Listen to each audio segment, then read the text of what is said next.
Hey guys, welcome to my channel. In this video, I'm gonna give you top 50 English phrases that you can use in your everyday life. So if you are just about to embark on a journey to an English speaking country, you can totally use these phrases. If you have been learning English for a while and you want to resume learning, this is the best video to start with. So let's go, 50 phrases in English in hopefully 10 minutes.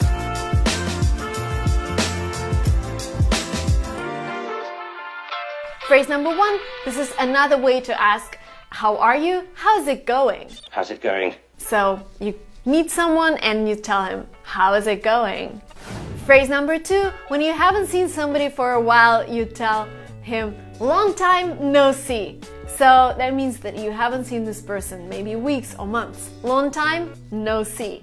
Phrase number 3, if you want to ask him, what have you been doing? You ask, what have you been up to? So what was going on in your life? What have you been up to? Phrase number 4, if everything is going well, you can just answer, can't complain. Everything is pretty cool. Can't complain. Next phrase, somebody tells you something and you haven't really mentioned it in the conversation, like they guess somehow that you have a new job and you ask him, how do you know? Where did you get the news? Like, how do you know? If somebody tells a cool joke, you can tell, that's a good one. That's a great joke. So the phrase is, that's a good one. If you want to thank somebody, you can say, it's very kind of you. Thank you so much for doing that. Oh, that's very kind of you. It is very kind of you. If somebody was trying to help you but couldn't reach the result, you can say, thank you anyway. It doesn't matter, but thank you anyway. Thank you for your effort. No, thank you anyway. And another phrase that I use in my emails, sometimes when I haven't asked for a person, I ask and then I say in the end, thank you in advance, which means that I really hope that you're gonna do it, so I'm thanking you in advance. Thank you in advance. If somebody made a mistake and he's really upset about it, you can just say, no worries. No worries. No worries, which means don't worry about it, it's fine, no worries. Imagine you came home and there were all of your friends sitting on your couch and you're like, what's going on in here? Like, what are you doing here? What is going on? If you didn't catch something or didn't understand the person, you can always ask, did I get you right? And then go ahead and explain what you got. Did I get you right? If you ask somebody not to be upset, not to cry, you can say, don't take it too hard. Don't take it to heart. Like seriously, don't be so upset. Don't take it too hard. Another way to ask if you didn't catch a part of a phrase, you can say, I didn't catch the last word. I'm sorry, can you repeat it? Because I didn't catch the last word. If you want somebody to repeat the whole phrase again, you can say, sorry, I wasn't listening. Because maybe you were busy, maybe you were talking on the phone and somebody was talking to you and you're like, oh my God, sorry, I wasn't listening. Can you repeat it?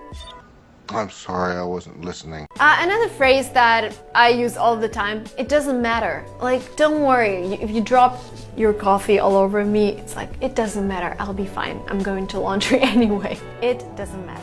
If you want to wish somebody luck, and I always do that, you can say fingers crossed. And you cross the fingers like that. Fingers crossed. Another phrase that Americans use is, oh, that explains it. And the situation is you didn't get something and then you get an extra fact and you get it and you're like, oh, that explains it. Well, that explains it. Another way to tell a person to not be upset is you can say, things happen. Like, it's okay, things happen, do not be upset. If you don't know the name of a person and you want to talk to him, you can say, sorry to bother you. You know, you see somebody's busy, you can always say, sorry to bother you, and then you can go ahead and ask, sorry to bother you. Excuse me, sorry to bother you. If you are in the middle of something and somebody's asking you something, you can say, If you're in the middle of something and somebody's asking you to do something, you say, I'm sorry, I'll be with you in a minute. I'll be with you in a minute. And then you resume doing something and you say, where were we? Like, when did we stop? Where were we? And you have to repeat it because what is the sound that some people mistake with B. So this is a great way to practice. Where were we?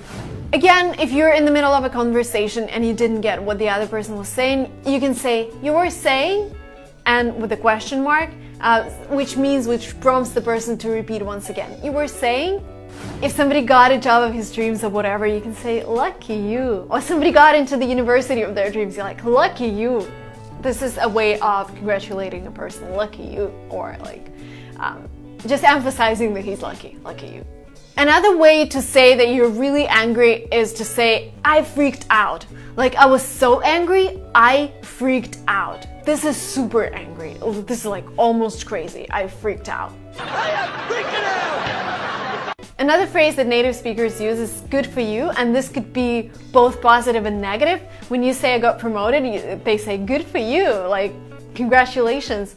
And sometimes if you say like I'm leaving this place, they're like good for you. It will be better without you, and this is a negative meaning, so really listen to the intonation.